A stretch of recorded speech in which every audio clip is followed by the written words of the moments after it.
Oi, gente, tá começando mais um vídeo.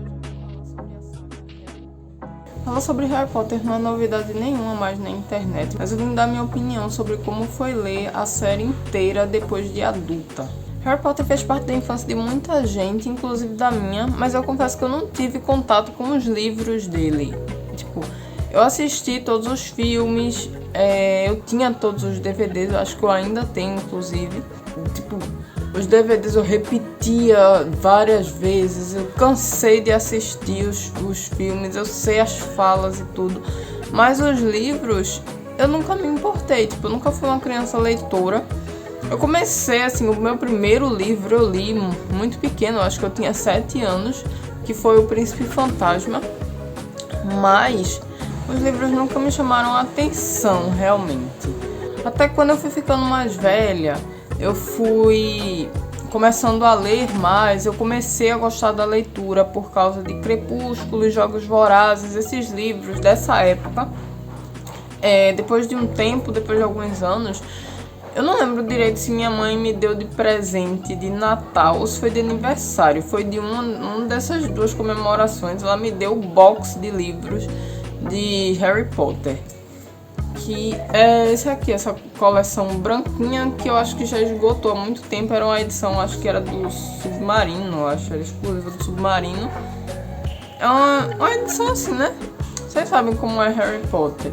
Sem orelha, capa colada, não é costurada, é só um detalhezinho aqui. Enfim, uma edição normal, só pra eu ler. E essa aqui, tipo, isso ela me deu, eu passei anos e anos com esses livros aí, eu nunca peguei pra ler. Até que chegou um momento que eu fiz, não, eu tenho muitos livros e eu tenho que pelo menos ter lido todos esses livros. Então, como já faz assim, bastante tempo que eu assisti os filmes de Harry Potter, eu acho que o último que eu assisti foi O Enigma do Príncipe, assim, eu nem consegui ver todo, eu acho que os primeiros 30 minutos, porque precisava sair e tal. Eu resolvi ler, já que a história, assim, claro que a história não tá esquecida na minha mente, eu nunca vou esquecer a história de Harry Potter, mas eu queria relembrar mais as coisas, saber mais detalhes, então eu resolvi ler. Não querendo entrar muito no fato de que J.K. Rowling é aquilo que a gente sabe que ela é, eu quis analisar os livros pelo que eles são, pelo produto, livro, história e pronto. Tipo, basicamente separei o autor da obra, mesmo que eu não acredito que dê pra fazer muito isso, mas tentei analisar com cuidado o que estava escrito ali. Teve certas coisas que me incomodaram nesse livro, e uma delas é assim, que ela escreve como uma velha.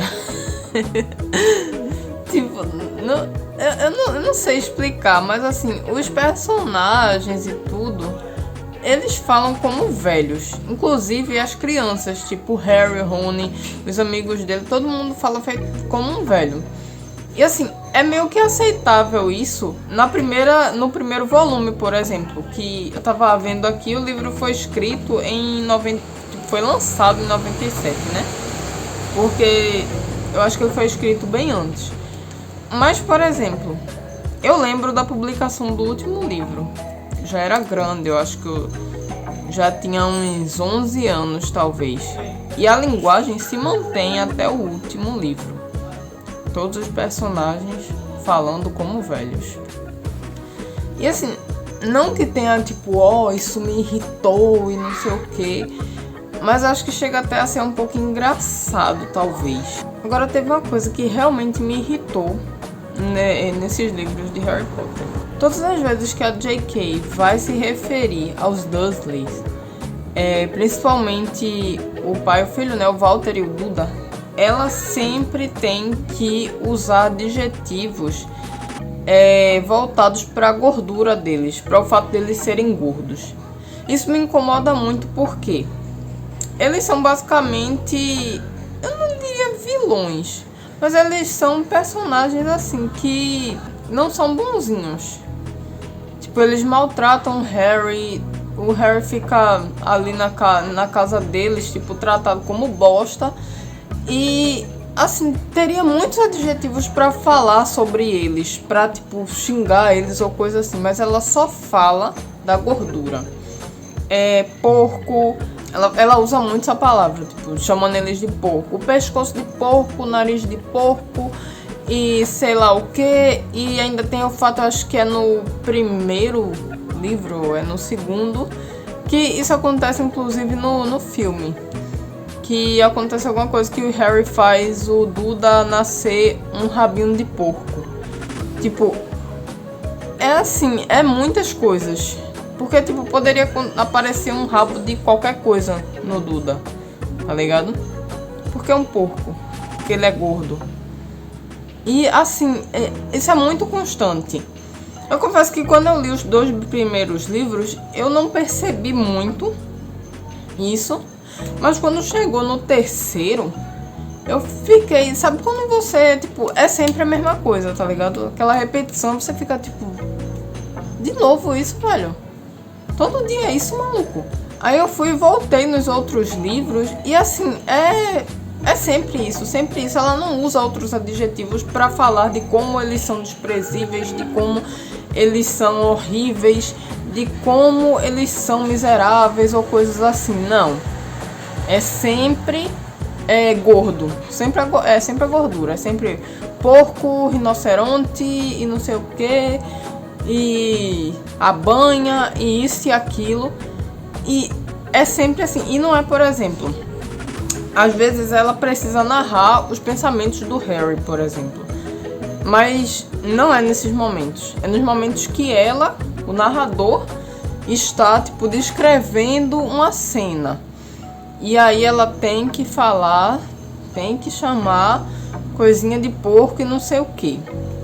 Outra coisa que eu percebi também é que não tem muitos outros personagens que são gordos e que são bons. Tipo, tem o Neville, que ele é gordinho nos primeiros livros, mas isso nem é citado. Tipo, ela nunca fala assim das gorduras dele, nem como algo positivo.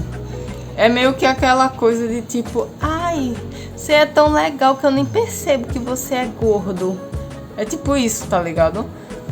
E assim, se ela tinha trazido essa visão negativa dos Dursley, mesmo que seja errado, porque tipo assim, tinha uma cartela de adjetivos que ela poderia usar pra eles, mas ela só usa em relação à gordura. Uma coisa que me incomodou muito, porque tipo, tá, beleza, na época não tinha Google pra ela só sentar no computadorzinho lá. Quer dizer, tinha Google, mas não era tão acessível, né? Eu acho que mesmo em Londres, em 1997, não era tão acessível assim a internet. Eu acho que só em Lan House, essas coisas, não era, acho que não era todo mundo que tinha internet naquela época, assim, tão acessível como a gente tem hoje em dia. Mas existem bibliotecas, dicionários de substantivos. E ela poderia muito bem, tipo, já que ela é escritora, tipo, valia o esforço, tá ligado? Não é diferente de, por exemplo, eu e vocês, que a gente tá aqui de boa e, sei lá, não tem internet e eu só preciso escrever um trabalho pra escola. E assim, tá ligado? E vai valer o esforço, tipo, você ir pra uma biblioteca pra procurar um negócio, um dicionário de adjetivos não, de substantivos, pra fazer um negócio valendo 2 pontos. Tipo, não vai valer. Mas ela tá escrevendo a merda de um livro, tá ligado? Eu acho que vale a pena, mesmo depois de já encerrado escrever tudinho, ela, sei lá, ir lá e com um caderninho, tá ligado? Tipo, eu lembro que eu fazia isso quando eu não tinha internet. Eu entrava com um caderninho na biblioteca, copiava as coisas pra poder fazer um trabalho, tá ligado? Eu acho que se ela tá escrevendo um livro, vale a pena ela ir lá na biblioteca, procurar lá no negócio, procurar sinônimos. Eu tava falando substantivo o tempo todinho.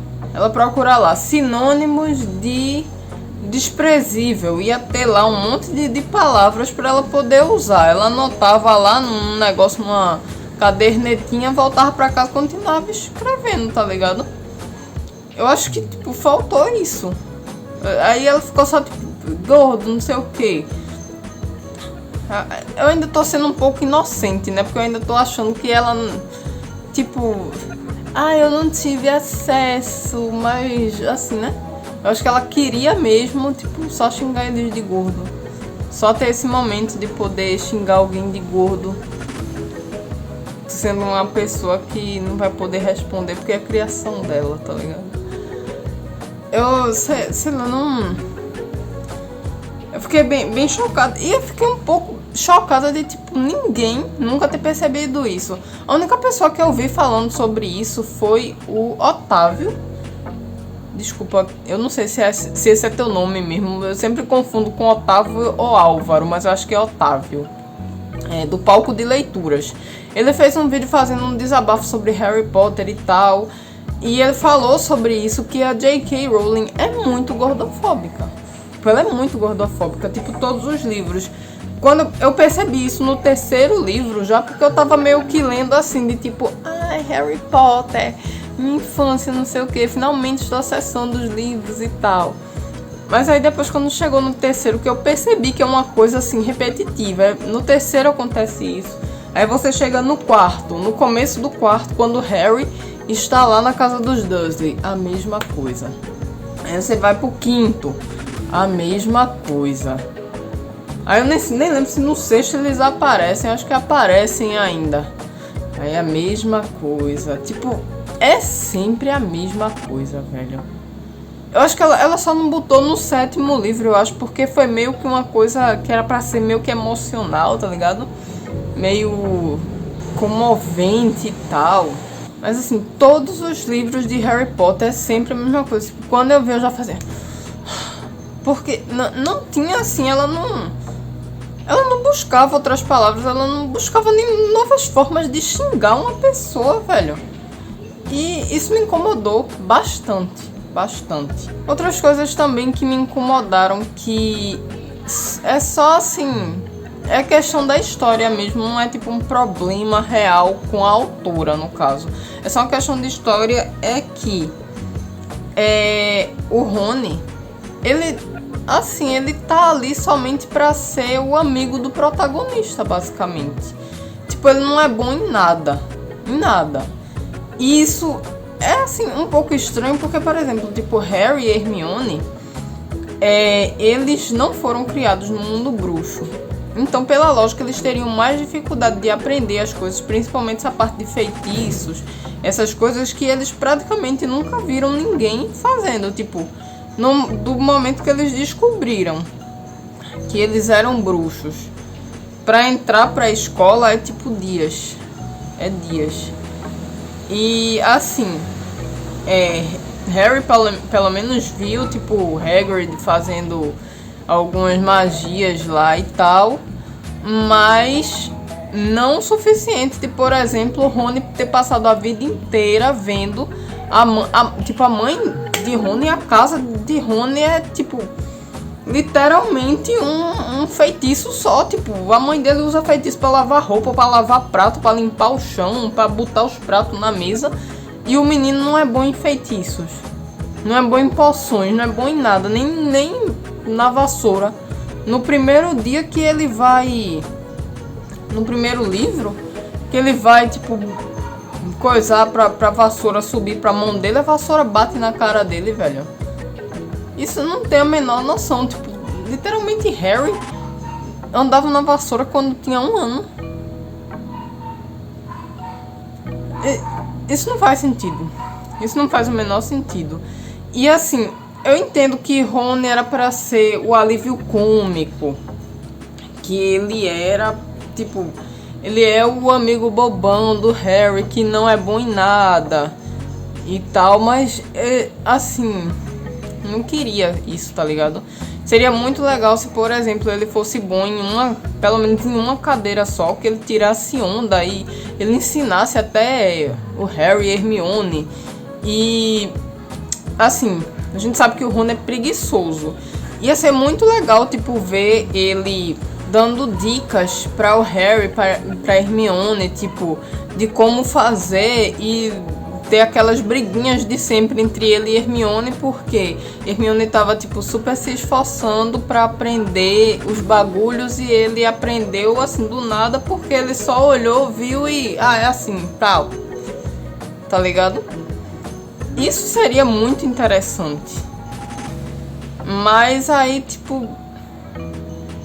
Não tem nada, tipo, até o fato de Rony ter entrado pro time da Grifinória foi porque a Hermione praticamente burlou lá o bagulho pra aquele cuzão lá, daquele outro cara lá que queria chegar e mandar em todo mundo. Ela sabotou o jogo do cara. Mas, tá ligado? Tipo, não faz o menor sentido. Não faz o menor sentido. E, assim, deixou meio que o personagem raso. Porque se você pensar, tipo, o Rony é bom em quê? Ele não tem, assim, uma característica muito forte. A gente só lembra que ele é engraçado, mas ele pode ser engraçado e ser bom, pelo menos, em uma cadeira. Outra coisa também é o fato de que a Sonserina aparentemente não tem nenhum aluno bonzinho.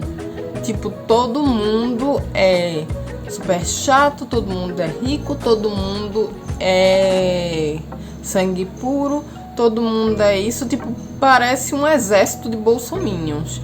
Isso acaba meio que deixando a história um pouco rasa, porque no primeiro livro ela explica quais são as características de cada casa da coisa. A gente sabe que a Grifinória são alunos corajosos, são alunos... Tem outra coisinha que eu já esqueci. Aí, Corvinal são alunos que são considerados sábios, que no caso eles gostam de estudar, gostam de pesquisar coisas. Aí, a Lufa-Lufa, se não me engano, são alunos que são inovadores, ou algo assim, que depois ela também esqueceu isso. Tipo, no primeiro livro ela fala uma coisa, já no último ela já diz que a Lufa-Lufa é a casa para todo o resto, para as pessoas que não são nenhuma dessas coisas das outras casas, ou que são tudo. Também é outro furo de história que, tipo assim, faz um pouco de sentido isso. A Sonserina são para alunos que são meio que maquiavélicos. Pessoas maquiavélicas são pessoas que basicamente usam aquele lema de os fins justificam os meios. Isso pode parecer meio ruim, mas se você for prestar atenção, por exemplo, os gêmeos Weasley, o Fred e o George, eles são completamente maquiavélicos. Se eles querem conseguir alguma coisa, se eles querem, sei lá, eles querem ver o que está acontecendo em tal sala tal, e eles sabem que para chegar naquela sala, tipo, sei lá, a porta tá trancada, mas existe um duto de ar que não sei o que dá para uma pessoa passar. Eles vão por esse duto de ar. Eles são maquiavélicos, mesmo que seja uma besteira, que eles não vão, tipo, passar a perna em ninguém ou nada assim, mas eles estão fazendo uma coisa errada só pra chegar no objetivo deles, que é, por exemplo, saber o que tá acontecendo lá. Por exemplo, eles usarem o mapa do Maroto, tá ligado? Eles deram um mapa pro Harry, mas o mapa tava com eles antes. Isso é uma coisa maquiavélica, porque eles usavam o mapa pra fazer, tipo, coisas no castelo sem que Filch soubesse. Tipo, sei lá, jogar bomba de bosta não sei aonde, e eles não iam ser pegos porque eles sabiam onde Filch estava, tá ligado? Isso é muito maquiavélico, e eles têm totalmente a cara da Sonserina. Mas aí eles pegaram e colocaram, tipo, todo mundo que é na Sonserina é aquele povo nojentinho, sendo que, tipo, não é bem assim. Tipo, ela mesma explica uma coisa e ela quebra o bagulho. E eu senti muito a falta de personagens legais da Sonserina, de algum personagem que fosse amigo dos três, né, de Harry, Ron e Hermione, que fosse, tipo, legal, que tivesse do lado deles. Não, tipo, só os vilões. Tipo, Draco, aquele Crabbe, Goyle, que basicamente são todos os personagens da Sonserina que a gente conhece. Tem alguns outros que também são insuportáveis. E, assim, tem aquela coisa também de que a maioria dos bruxos das trevas vieram da Sonserina. Então, se basicamente todo mundo da Sonserina vai ser ruim, por que não acaba logo essa casa?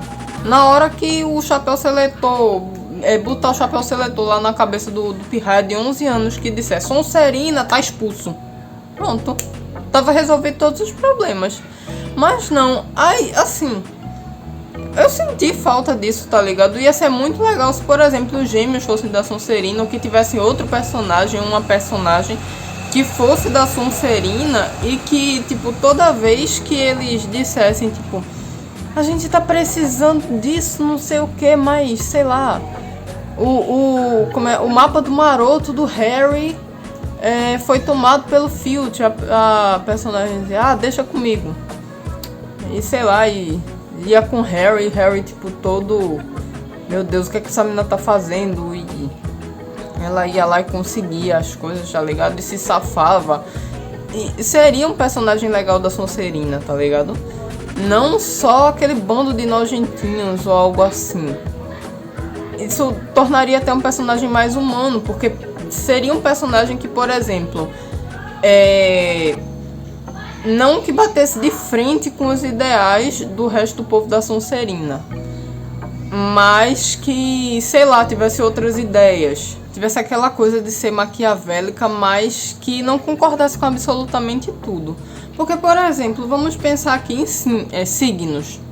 Pronto, pessoas de determinado signo têm características parecidas, só que nem todo mundo é igual. Tipo, mesmo excluindo toda essa coisa de que a gente sabe que tem muitos astros que interferem com isso. Nem todo mundo tem o mesmo mapa astral idêntico. Tipo, nem todo mundo vai ter o mesmo ascendente e a mesma lua. Aí vem Vênus, vem isso, vem aquilo. Tá ligado? Ainda tem as questões de criação também. Mesmo se duas pessoas tiverem um mapa astral completamente idêntico, as duas sofreram uma criação completamente diferente que vai fazer elas reagirem em situações diferentes. Então, por que a Sonserina é basicamente um exército de pessoas nojentinhas que só pensam que todo mundo tem que ser sangue puro e que os sangues mestiços têm que ser expulsos, que não são bruxos de verdade, que não sei o que, sendo que já existem tão poucos bruxos no mundo. Então, por que eles querem excluir ainda mais bruxos que poderiam ajudar eles, tá ligado? Tipo, tornar a sociedade bruxa tão pequena. Aí o que acontece? Imagina se os humanos normais, os trouxas, descobrem que existe bruxa, essa informação sai de controle, a humanidade inteira tá sabendo que existe bruxa, e aí os trouxas convocam uma guerra contra os bruxos, os sangue puros, porque eles excluíram os mestiços do convívio deles, e agora os mestiços mal sabem usar um feitiço para ajudar eles, não tem nem varinha pra ajudar eles, e eles estão ali naquela sociedade pequenininha com morrer, tá ligado? Porque se, tipo, os trouxas vão vir com arma, eles vão conseguir parar os trouxas por muito tempo, um pouquinho de gente? Não vão, entende? É, tipo, dar um tiro no próprio pé. Ou como quase todo mundo da Sonserina apoiar o Voldemort. Tipo, digamos assim, né? Porque basicamente Voldemort era um presidente, digamos assim, um candidato, um político, digamos assim. As propostas dele, o que ele queria, era muito tiro no próprio pé, tá ligado? E eu acho que, assim, uma pessoa que é maquiavélica, ela é um pouco inteligente pra já pensar à frente. Ela já tá pensando à frente o tempo inteiro. Então, não faz muito sentido. Tipo, ela criou um bagulho e ela não soube sustentar. É isso que você entende, mais ou menos. Eu sei que, tipo, ela queria criar uma coisa de ter aquela rivalidade, não sei o que, mas criava rivalidade com Harry e com Draco, tá ligado? Mas colocava alguns personagens pra meio que balancear aquilo ali e pra mostrar que não é o problema da casa, entende? Não é o problema da casa Sonserina. E eu acho que faltou esse tato dela de, não sei, brincar com isso. Tipo, brincar, tu teve 7 livros e tu não botou um personagem bom da Sonserina, velho. É um pouco chato isso, tá ligado? Pronto, os únicos personagens que eram legais da Sonserina já eram, tipo, professores, ou já tava morto, que era o irmão de Sirius. Já tava morto. Então, assim, faltou um tato, tá ligado? Faltou alguém pra quebrar essa coisa que ela montou. Que ela mesma montou e ela não soube quebrar. Mas enfim, gente, foi isso. Eu não tenho muitas coisas pra falar. Eu acho que eu não preciso falar das coisas boas, porque todo mundo já sabe o que acontece em Harry Potter, quais são os pontos positivos. A escrita dela é muito boa, é muito fluida. Me incomoda também, assim, talvez os capítulos que são muito grandes. Por exemplo, é um livro que é infanto-juvenil, então não tem muito motivo para ter um capítulo de 30 páginas. Eu acho que faltou, mas isso aí também é questão de editora, tá ligado? Da editora, do editor dela, que trabalhou diretamente com ela, que não teve esse tato de dizer, olha, divide isso aqui. É melhor fazer um livro com 70 capítulos e os capítulos com 10 páginas do que um com 30 capítulos e os capítulos com 78 páginas. E assim, isso tornou a leitura um pouco cansativa toda vez que eu ia ler. Assim, eu pegava um capítulo e, nossa senhora, eu detesto livro com capítulo comprido. Mas enfim, gente, foi isso. O cachorro da minha vizinha também tá dando ali uma opinião sobre a J.K. Rowling. Eu acho que é isso. Até o próximo vídeo. Tchau.